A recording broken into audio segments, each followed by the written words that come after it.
Bonjour à toutes, bonjour à tous. Nous sommes très heureux de vous retrouver pour la suite de l'entretien exclusif qu'a bien voulu nous accorder le vénérable Thupten Godub, le Nechungkuten, l'oracle du Dalai Lama et du Tibet. Nous avons vu la semaine dernière l'importance des oracles dans la tradition tibétaine. Nous allons tenter de comprendre aujourd'hui comment le vénérable Thupten Godub délivre ses messages, mais aussi quelle est sa vie de simple moine bouddhiste, abbé du monastère de Nechung. Alors comment se déroulent les cérémonies en sa présence? Que ressent-il? Quel message délivre-t-il? Quels sont ses projets personnels? Nous en parlons tout de suite avec lui. Vénérable Thupten Godub, bonjour. Bonjour. Vous êtes l'abbé du monastère de Nechung, à Dharamsala, en Inde. Vous êtes également l'oracle personnel du Dalai Lama et du Tibet. Je rappelle que vous êtes en France aujourd'hui à l'occasion de la sortie de votre autobiographie aux presses de la Renaissance et que vous l'avez écrite, je précise, avec la collaboration de Françoise Bautreau-Gardet et de Laurent Dehaye. Merci beaucoup d'être avec nous aujourd'hui, Vénérable. Alors, lorsque vous rentrez en transe à la demande de Sa Sainteté le Dalai Lama ou à l'occasion de grandes fêtes particulières, comment cela se passe-t-il? Qu'est-ce que vous ressentez? Est-ce qu'il faut un processus précis ou est-ce que votre transe peut se déclencher de façon tout à fait spontanée, quelles que soient les circonstances?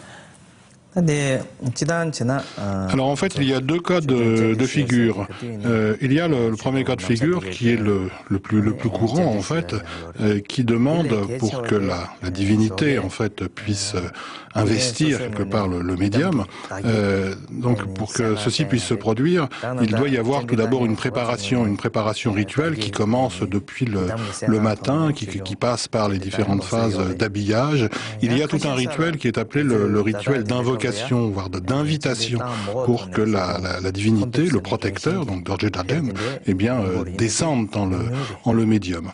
Il y a une préparation intérieure par des méditations, des rituels, et tous les moines doivent participer en fait à cela. Mais il y a un deuxième cas de figure où effectivement c'est le protecteur lui-même, le protecteur de Nechung, qui pratiquement de lui-même eh bien prend quelque sorte comme la décision ou la main sur le médium et l'investit de façon naturelle et spontanée. Que ressentez-vous lors de ces cérémonies, Vénérable? Alors en fait, lorsque ceci se produit, eh bien, j'ai de façon progressive comme la sensation que je quitte les lieux et que je vais presque me retrouver dans un état presque d'apesanteur ou presque lorsque on serait dans un trou d'air dans un avion. Je quitte les lieux dans le sens que, alors que bien évidemment je suis dans un rituel avec les moines, les officiants qui jouent des instruments, qui font des récitations, et je les vois bien sûr, mais au fur et à mesure, ces sons me sont de plus en plus lointains. Ce que je vois de ces officiants est de plus en plus vague et tout semble s'éloigner, un peu comme si je rentrais dans une sorte de sommeil qui n'a rien à voir avec du sommeil, plutôt une sorte de vide ou d'état d'apesanteur dans lequel je me trouverais. Alors, durant toutes ces manifestations physiques, vous délivrez un certain nombre de messages, Vénérables. Comment ça se passe ensuite? Ils sont recueillis par un groupe de moines, je crois. Certains sont donnés au Dalai Lama, d'autres sont rendus publics. Que font-ils de tous ces messages? Effectivement, donc ces prédictions étaient conservées au Tibet d'une façon traditionnelle. Ils étaient écrits sur papier et conservés. Dans l'exil, ils sont également écrits sur papier, mais ils sont également reportés sur des moyens modernes de conservation, des enregistreurs. Ces prédictions, en fait, devaient être respectées. Si c'était des prédictions religieuses, eh bien, elles concernaient la plupart du temps des rituels qui devaient être accomplis et des rituels de longue vie pour Sa Sainteté le Dalai Lama ou les grands maîtres du bouddhisme. Si ce sont des prédictions d'ordre plus politique, souvent elles étaient demandées lorsque le gouvernement se trouvait face à un choix particulier, deux options possibles, et le rituel, le médium, le protecteur Dorje Daden, donc donnait sa position. Et cette position donc devait être respectée comme telle par les membres du gouvernement, qui associaient également un certain nombre de prières pour que ce choix vers lequel ils penchaient, eh bien, puissent effectivement avoir une issue favorable. Vénérable, est-ce que vous vous souvenez des messages que vous avez délivrés une fois que l'esprit de Nechung vous quitte, que vous redevenez conscient en quelque sorte, hein?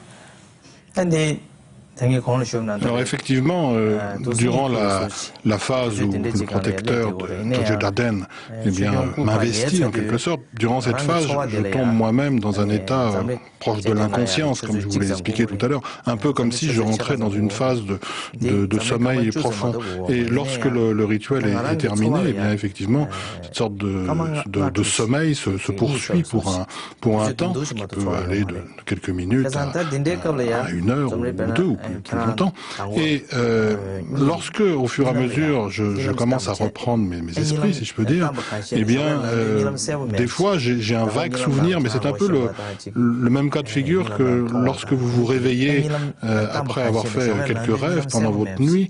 Eh bien, lorsque vous vous réveillez, au moment même où vous vous réveillez, pendant quelques instants, vous avez encore un bref aperçu, un bref souvenir de ce que furent vos rêves, mais ceci vous quitte au fur et à mesure. C'est un peu dans cet état d'esprit que je suis moi-même. Alors, si vous en avez encore quelques souvenirs, est-ce que vous pouvez nous dire 2 mots sur le contenu de ces messages ou est-ce que c'est vraiment top secret? Alors effectivement, encore une fois, il y a deux cas de figure. Il y a des prophéties, des annonces qui sont quelque part destinées directement à sa sainteté le Dalai Lama et qui lui sont transmises oralement en fait, et qui le concernent lui et lui seul, et qui à ce titre donc ne sont que rarement donc divulguées à l'extérieur. Mais sinon, il y a d'autres prophéties qui sont beaucoup plus larges et qui sont d'ailleurs demandées par les différents corps gouvernementaux en fait en exil, et suite à ces rituels le médium intervient, le médium de Nechung intervient, et suite aux différentes prophéties que celui-ci établit pendant les transes, ces différentes annonces, ces différentes prophéties sont reportées sur des documents papier qui peuvent être après consultés de façon libre. Donc certaines de ces prophéties ont trait à la personne du Dalai Lama, certaines d'autres prophéties ont trait à des strates du gouvernement ou des projets en cours, certaines autres prophéties ont trait à des faits plus culturels ou politiques, ou ont trait à ce qui doit être fait ou abandonné pour l'activité liée au Tibet. Mais en tout état de cause, toutes celles-ci sont libres et d'accès public. Est-ce que vous-même, Vénérable, vous auriez des exemples à nous donner de prédictions que vous avez pu faire en tant qu'oracle de Nechung et qui se sont vérifiées par la suite? Effectivement, il y a quelques années de cela, donc Sa Sainteté le Dalai Lama s'était rendu dans la région du Ladakh pour y donner des enseignements, pour y transmettre des initiations. Il avait là-bas un programme important à tenir, et ce fut une période également très troublée, puisque l'Inde et le Pakistan étaient dans une phase très délicate de leurs relations, et en fait la situation s'envenimait et les armes commençaient à parler.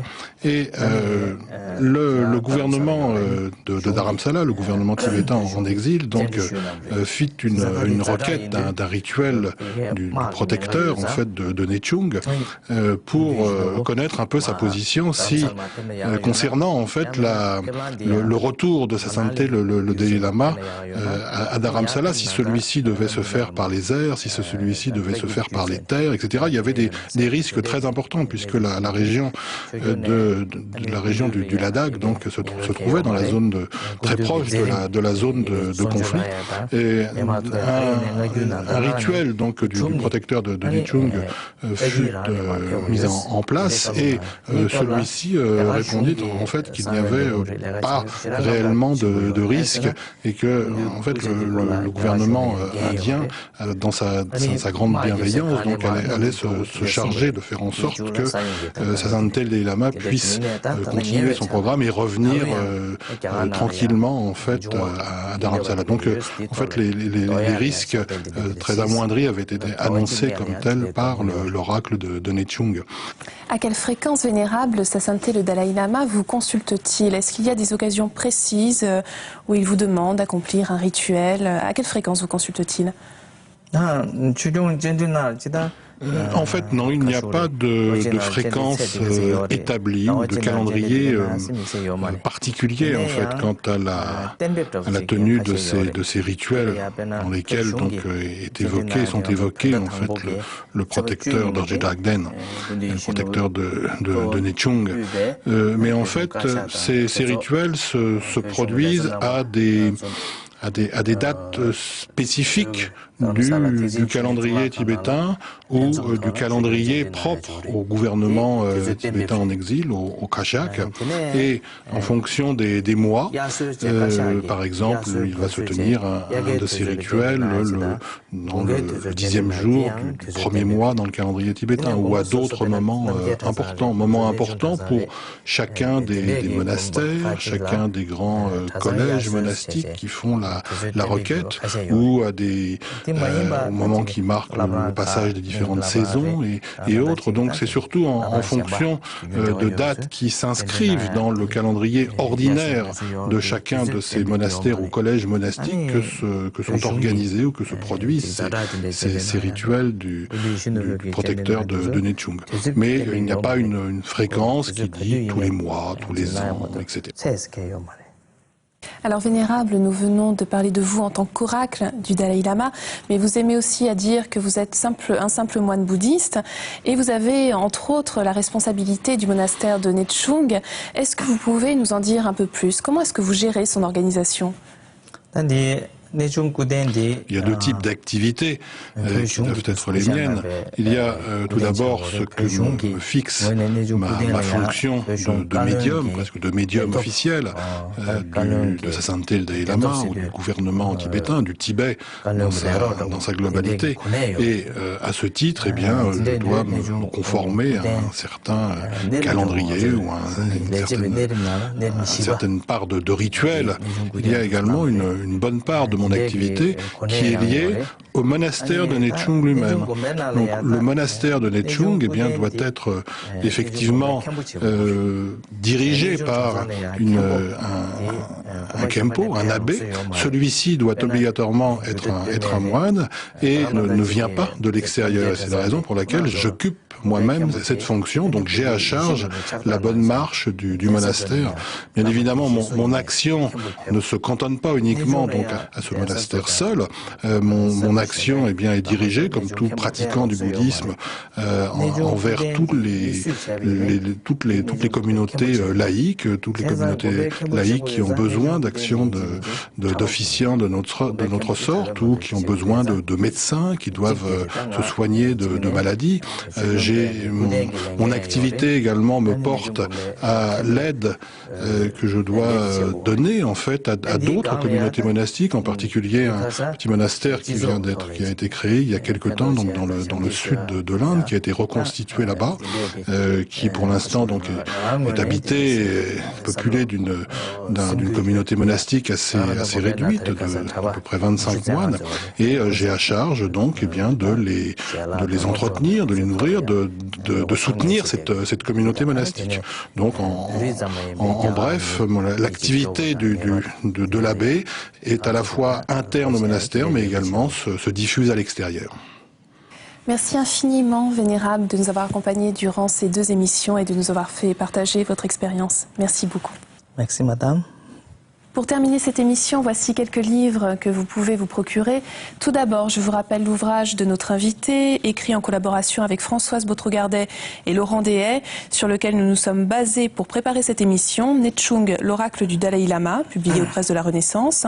Toujours aux Presses de la Renaissance, mon autobiographie spirituelle, où vous retrouverez des propos du Dalai Lama sur les enjeux actuels et sur sa vision du monde, recueillis par Sophia Streetrever.